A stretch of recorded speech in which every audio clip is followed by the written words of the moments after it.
Morning everyone. तो कैसे हैं आप? अभी सुबह के 5:30 बजे हैं और बाहर आकर मुझे पक्षियों की ऐसी चहचहाट से सुनाई देती। अब तो कहीं दूर मुझे कोयल की आवाज़ भी सुनाई दी। अब बस मैं इंतज़ार कर रही हूँ जो मेरे घर के सामने पेड़ है ना, इस पेड़ पे आकर वो बैठे और मैं फिर आपको भी सुनाऊँ कोयल की।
बस अब काम शुरू होने के बाद मैंने आज जो है ना, मेरी बहुत सारी साड़ियाँ रखी थी जिन पे फॉल नहीं लगी हुई थी, वो मैंने साड़ियाँ निकाली। मैंने बोला आज इन साड़ियों पे मैं फॉल भी लगवाऊंगी और ब्लाउज़ भी बनवाऊंगी, क्योंकि बहुत टाइम हो गया मैं सोचती ही रह जाती हूँ और ये साड़ियाँ फिर मेरे बॉक्स में जाके बंद हो जाती हैं। तो बट अब मैंने निकाल लिए हैं, तो आज मैं इनको फॉल लगाने के लिए भी देकर आऊँगी। और एक दो सूट भी हैं जो मेरे टाइट हो रहे हैं, उनको मैं लूज़ करवाऊँगी। तो ये सब काम मैंने सोचा था आज मैं सारे करूँगी। एक साड़ी और है, ये भी ये नहीं है, हस्बैंड ने जो दी थी उन पे मैंने लगवा ली है फॉल। तो बस इन पे फॉल लगवाना है मुझे। और जो नए इन सब कामों के बाद ना मुझे जाना है करोल बाग। तो मैं पहुंच गई हूँ अभी मंडी हाउस, ठीक है। और मंडी हाउस से अब मैं ट्रेन चेंज करूँगी, द्वारका वाली लूँगी और पहुँचूँगी करोल बाग।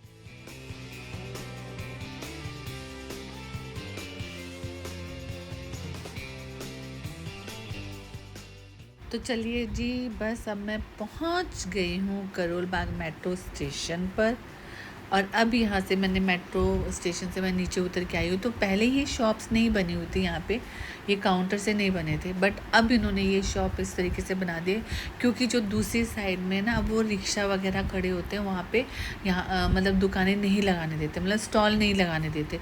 तो इन लोगों ने काउंटर बना लिए हैं यहाँ पे मेट्रो स्टेशन के नीचे ही, बहुत सारे खाने पीने का भी है और भी बहुत सारी चीज़ों के काउंटर बने हुए हैं, तो जो कि पहले नहीं थे।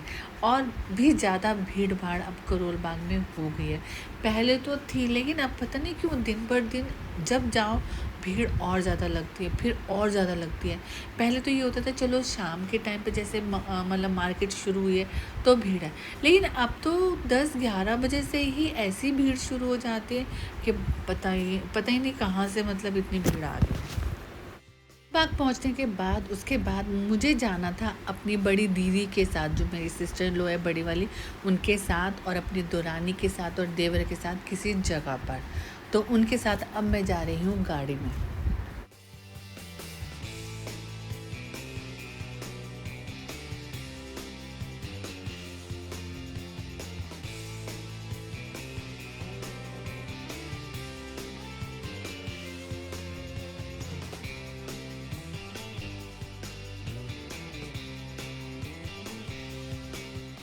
कई बार ऐसे होता है कि गाड़ी में बैठ के ना आप घूमो ना, बड़ा अच्छा लगता है। हालांकि दोपहर का टाइम था, गर्मी बहुत थी, बहुत ज़्यादा। हालांकि हम गाड़ी में थे, लेकिन गाड़ी में भी फिर भी गर्मी लग रही थी। तो एसी वगैरह हम प्रेफर नहीं करते ज़्यादा चलाना, क्योंकि भाई गाड़ी में चला दो और फिर उसके बाद ना एकदम हेडेक होता है, क्योंकि बाहर निकलते हो गाड़ी से और फिर अब नॉर्मल टेम्परेचर में, तो वो सब चीज़ें ना हमें मतलब सूट नहीं करती। मुझे तो बिल्कुल सूट नहीं करती, मेरे को हेडेक शुरू हो जाता है। तो पर मज़ा आता है जैसे गाड़ी में बैठ के आप पूरे दिल्ली घूमो, नारायणा है, सुभाष नगर है, मतलब बहुत सारी जगह से हम होके जा रहे थे यहाँ से।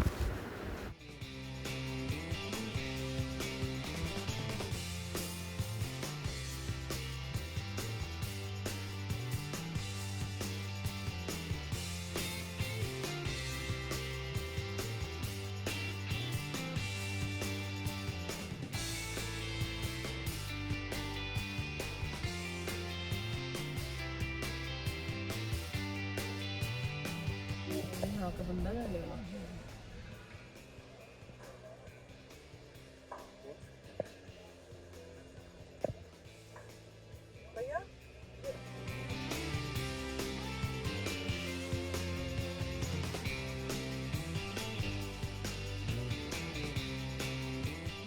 इन जगहों पे भी ना गाय को जो भी चारा वगैरह ना लोग सड़क पे ही डाल जाते हैं। तो यहाँ पे इन्होंने एक बैनर सा लगा रखा है कि कृपया करके आप जो चारा वगैरह देते हैं गाय को तो प्लीज़ ऐसे मत दीजिएगा, क्योंकि पता है जो ट्रैफिक आने जाने वाला है वो बहुत डिस्टर्ब होता है, लोगों की नज़र रहती है, अरे गाय यहाँ खड़ी है, कोई तेज़ी से आ रहा है, तो बहुत एक्सीडेंट होने के भी डर रहते हैं।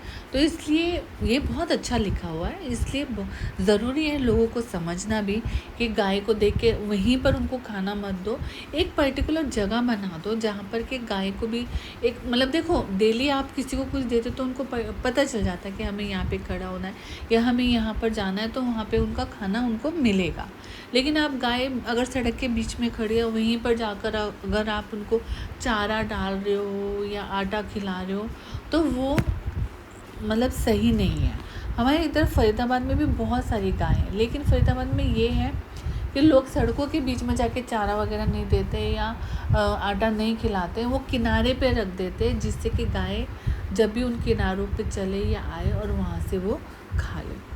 अभी मैंने देखा है कि मैंने पहले नहीं देखा कि दिल्ली में भी कोई जगह ऐसी है जहाँ पे गाय इतनी ज़्यादा सड़कों में घूमती है, लेकिन यहाँ पर भी बहुत है, बहुत ज़्यादा है। मतलब ट्रैफिक चल रहा है, बीच में से सड़क क्रॉस कर रही हैं, आ रही हैं, जा रही हैं, तो ऐसा नहीं होना चाहिए। पर आई डोंट नो क्यों इतनी सारी गाय अब ऐसे खुली हो गई हैं कि सड़कों के बीच में आके वो खड़ी हो जाती हैं, या उनके कोई मालिक नहीं है वो छोड़ देते हैं या ध्यान नहीं रखते, भगवान जाने ये क्यों ऐसे सब करते हैं। घूमने फिरने के बाद अब मैं करोल बाग में अपनी जिठानी के घर जा रही हूँ। जब भी वहाँ जाती हूँ तो मेरा मन करता है मैं उनको ज़रूर मिलकर आऊँ।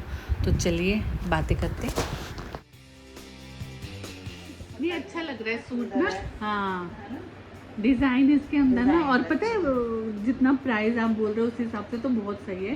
500 रुपये। मैं तो खुद हैरान हो गई, उत्तम नगर में तो कपड़े अच्छे मिलते हैं सूट वूट के ना। हाँ, और साड़ियाँ भी। मैंने तो निक्की की शादी की सारी शॉपिंग इससे करी थी, उत्तम नगर से। हाँ, साड़ियाँ। हम एक बार गए तो थे, हम कहाँ गए थे जब मैं वीना दीदी थी और आप थे, हम कहीं पे गए थे तो मैंने भी एक साड़ी खरीदी थी। वो तो इंदरपुरी गए थे। इंदरपुरी गए हाँ, थे। वो तो इंदरपुरी गए थे। वो तो वीना जहाँ से दुकान से कपड़े खरीदते हैं ना, तो वहाँ से बन रहा है। हाँ, ऐसा नहीं मतलब हम हाँ। जैसे एक होता है ना कि हाँ कन्वर्सेशन बना।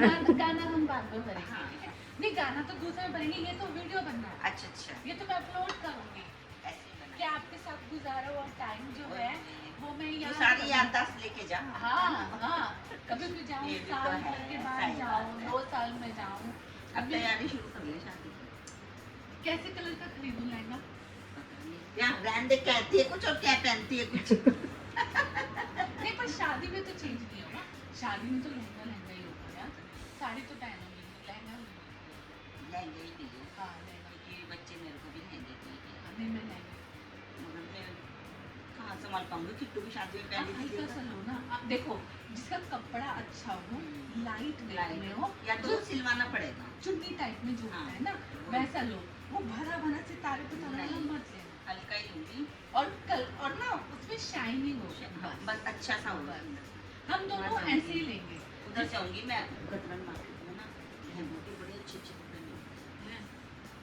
चलो करो प्लानिंग, मैं भी फिर बीच में किसी काम तो है ना, फिर मैं भी देख के आती हूँ कितने तक का मिल जाएगा कपड़ा। तो वहाँ ना सस्ता भी मिलता है। हाँ, मोना भी कह रही थी जाने की कि वही चलते हैं दोनों के। बैग उठाते हैं, वीना भी प्लानिंग करते हैं, सुबह सुबह फिर चलते हैं। वहाँ पर ना सच में वहाँ पर शॉपिंग करना बड़ा, जैसे लहंगे वहंगे के कपड़े हैं ना वहीं से लो, वैसे ही मिल जाते हैं।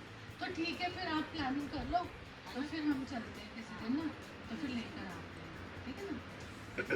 हाँ, फिर मेरा भी मन है कि मैं खरीदूँ, मतलब मेरे को भी ऐसा, मुझे बहुत हैवी नहीं चाहिए। देखो पता क्या सोचा तो बस इनके बेटे की शादी है नवंबर में, तो उसी के लिए डिस्कशन चल रहा था कि कौन से फंक्शन पे क्या पहनना है, कैसा लहंगा पहनना है, बनवाना है या रेडीमेड लेना है। बस इन्हीं चीज़ों में डिस्कशन चल रहा था और कैसे कैसे चीज़ें करनी है। और वो मुझे कह रही थी कि तू जल्दी आ जाइयो, तू बहुत लेट आती है, तू आती नहीं है, या तो आती है तो भागती है।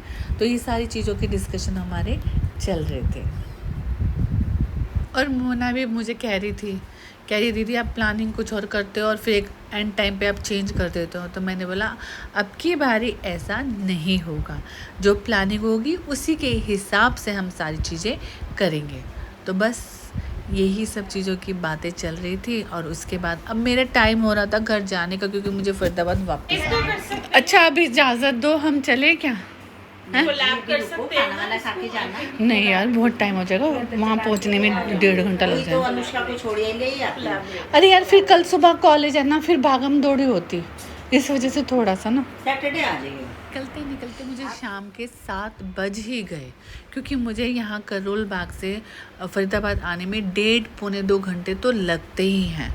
फिर वही होता है कि जैसे कई बार मेट्रो में बैठने की सीट मिल जाती, कई बार नहीं मिलती, बट शुक्र है आज मुझे मेट्रो में बैठने की सीट मिल गई थी। तो इसलिए मतलब कोई वो नहीं हुआ। एक्चुअली में मुझे जो भी मैं मेट्रो लेती हूँ ना वैशाली वाली करोल बाग से, वो फिर मुझे उतारती है मंडी हाउस से फिर मैं दूसरी मेट्रो चेंज करके जाती हूँ फरीदाबाद। तो चलिए आज बस इतना ही। Thank you so much for watching my video. Bye bye and take care.